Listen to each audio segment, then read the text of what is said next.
that we are separate from the very fabric of creation. The paradox is that the more you try to force life into the shape of your expectation, the more resistance you encounter. It's like grasping water. It slips through your fingers the harder you squeeze. When you chase, you affirm lack. When you strive, you often imply that what you want is not already yours. But when you surrender, when you let go of needing it to happen your way in your time, you enter a state of harmony with the deeper rhythm of existence. You become allied, attuned, and receptive. This surrender is not about doing nothing. It's not about waiting on the sidelines, hoping for a miracle. It is about releasing attachment to outcomes while continuing to move, speak, and choose as the version of yourself who already has it all. It's a state of inner assurance, a calm knowing that you don't have to beg life for what is already coded into your being. You don't need to scream into the void. You only need to whisper in alignment, and then let go. This letting go is an invitation to move with trust. Trust that you are not here by accident. Trust that the desires you hold were placed in your heart for a reason. Trust that the path will reveal itself not all at once, but moment by moment, step by step.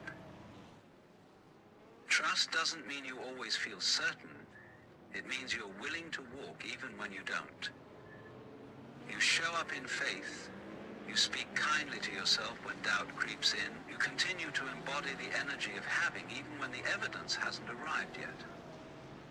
Because you know that it's not the evidence that creates belief, it's the belief that creates evidence. Surrender also frees you from the constant anxiety of time. You stop needing everything to happen now. You no longer measure your success by the ticking of a clock. You begin to sense the beauty of divine timing, not as a cliche, but as a felt experience. When you let go of the pressure to rush, to prove, to achieve, people, opportunities, and ideas begin to flow toward you, not because you're trying so hard to attract them, but because you've become a space that no longer repels them with resistance. When you surrender, you also release the mental chatter that keeps you in a state of questioning. When will it come? How will it happen? What if I'm doing it wrong? These questions are rooted in the mind's need for control. But the truth is, the mind cannot comprehend the infinite intelligence that orchestrates your reality. It cannot predict the mysterious, intricate, and often non-linear ways that your desires are coming into form. So instead of trying to figure it all out, you learn to let go. You rest in the silence between your thoughts. You become available to inspiration, guidance, and synchronicity, none of which can arrive when your mind is constantly strategizing, doubting, or comparing. Letting go also means releasing the idea that you need to be someone else in order to be worthy of what you want. So many of us believe that if we just become more productive, more attractive, more enlightened, then we'll be ready. But what if readiness is not about improvement?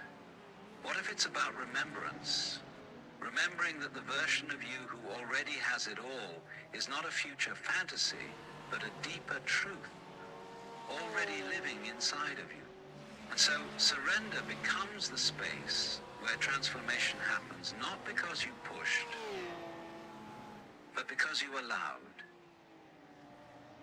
You didn't force the flower to bloom. You created the conditions for blooming by removing the tension, the noise, and the fear. This kind of surrender brings peace.